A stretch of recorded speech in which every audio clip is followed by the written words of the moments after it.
दोस्तों नमस्कार। 4 PM गुजरात पर आप सभी का बहुत बहुत स्वागत है। मैं हूं आपका दोस्त मयूर जानी। दोस्तों, इस वीडियो में हम भारत और कनाडा के बीच के रिश्ते का आकलन करने की कोशिश करेंगे।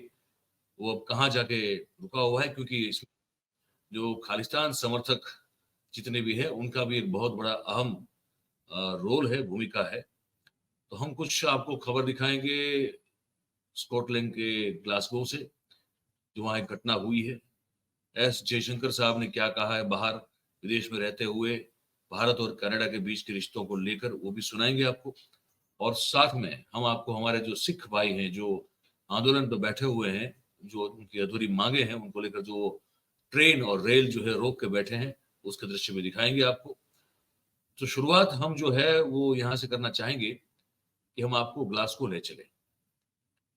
अब वहां जाने से पहले आप सबसे एक छोटी सी रिक्वेस्ट है कि अभी से आप जो है इस वीडियो की लिंक को हो सके उतना शेयर कर दीजिए, ताकि हमारी जो बातचीत है वो ज्यादा से ज्यादा लोगों तक पहुंच जाए, आप सबके सहयोग और आप सबकी मदद से। तो शुरू करते हैं। ये दृश्य देख लीजिए पहले।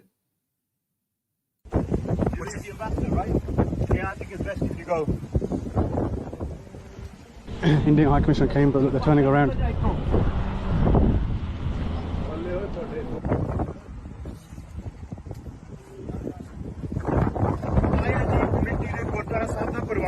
जिन्हों ने अपनी पंथ की जिम्मेवारी ना समझद्या होया इस गुरु घर दे विच भारतीय राजदूत नूं सद्दा दिता, ये बहाना ला के संगत दे वीज़ियां दीयां जिम्मेवारियां निभाउण वालियां आ।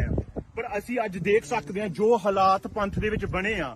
भारतीय राष्ट्रवाद के करिंदे कनेडा जाके साडे सिंह शहीद करदे, इंग्लैंड आन के साडे सिंह शहीद करदे। गुरुद्वारियां दे प्रबंधां नूं अपनियां जिम्मेवारियां समझणियां चाहीदियां कि अज दे समय जिहड़ा बनदा होया प्रबंध आया ना राजदूतां। अब ये ग्लासगो का गुरुद्वारा है, वहां का ये दृश्य है। वहां जो हमारे इंडियन हाई कमीशन है वो उस गुरुद्वारे की मुलाकात लेना चाहते थे। प्रबंधकों ने हाँ भी भर दी थी, लेकिन ये जो कट्टर खालिस्तानी समर्थक है वहां पे, उन लोगों ने गुरुद्वारा प्रबंधन की उस हाँ को भी ना में बदल दिया, विरोध कर दिया और पूरा मामला अपने हाथ में लिया। दृश्य आपने देखा कि वो हमारे जो इंडियन हाई कमिश्नर थे वो गाड़ी से बाहर उतरना चाह रहे थे, लेकिन वो जो खालिस्तानी समर्थक थे वो गाड़ी तक पहुंच गए और गाड़ी को भी मैन हैंडल करने की कोशिश की।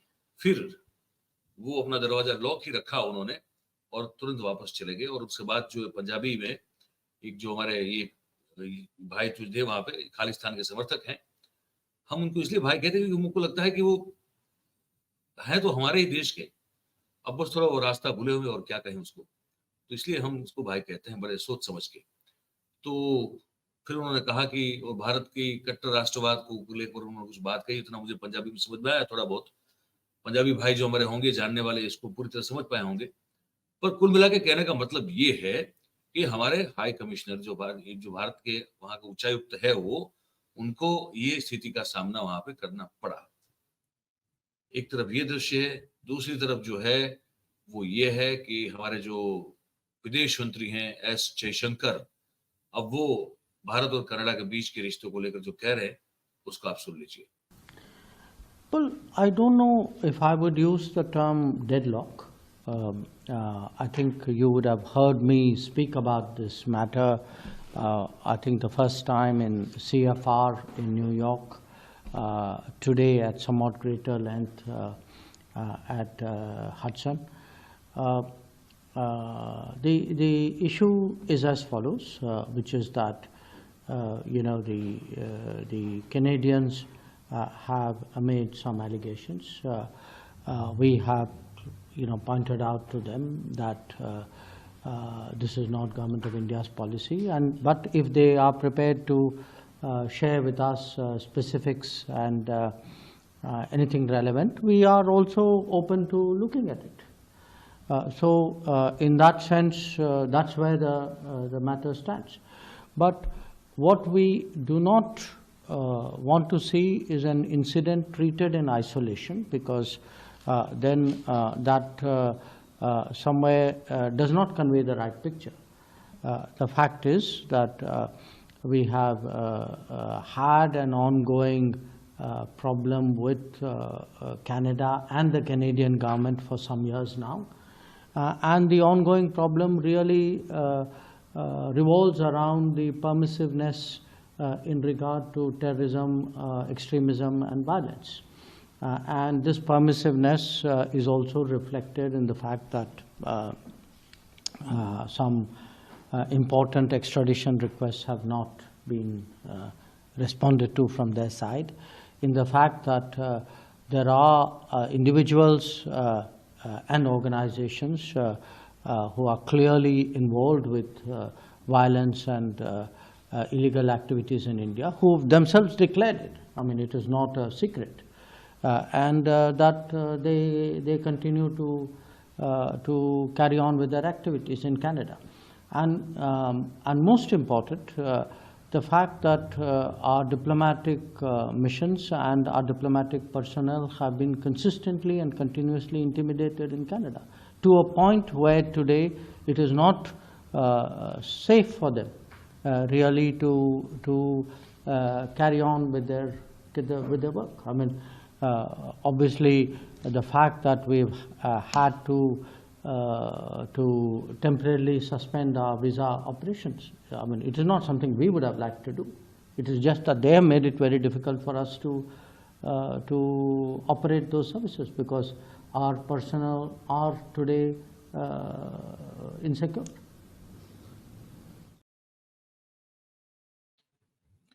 सार ये है कि भाई इन्होंने कहा कि भाई भारत और कनाडा के बीच में कोई डेड लॉक हो, डेड लॉक मतलब कि जिसको एक तरह से मड़ा गांठ कहते हैं, है ना, ऐसी गांठ लग जाए कि जो खुले ही नहीं, तो अंग्रेजी में उसको डेड लॉक कहते हैं।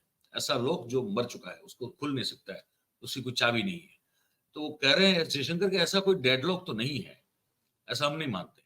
लेकिन उनका ये कहना था कि हम एक चीज बड़ी साफ कह रहे हैं कि हमारे मतलब कि भारत में बहुत सारी ऐसी आपराधिक आतंकी प्रवृत्तियों करने वाले लोग जो हमारे देश को नुकसान पहुंचा चुके हैं, पहुंचा भी रहे हैं, वैसे लोग जो हैं वो कनाडा में रहते हैं। ये बात सच है, ये किसी से छुपा नहीं है। तो वो अगर हम पर इस तरह के आरोप लगाएंगे और खुद ही जो है ऐसे एक्शन लेंगे जिससे बातचीत की स्थिति जो है वो नॉर्मल रहे नहीं, क्योंकि जिस तरह से उन्होंने तुरंत फैसला किया और हमारे उच्चायुक्त को वहां से तुरंत निकलने का उन्होंने आदेश दे दिया, तो वो कनाडा ने जो है स्थिति को थोड़ा अपने हिसाब से कॉम्प्लिकेटेड बना दिया है।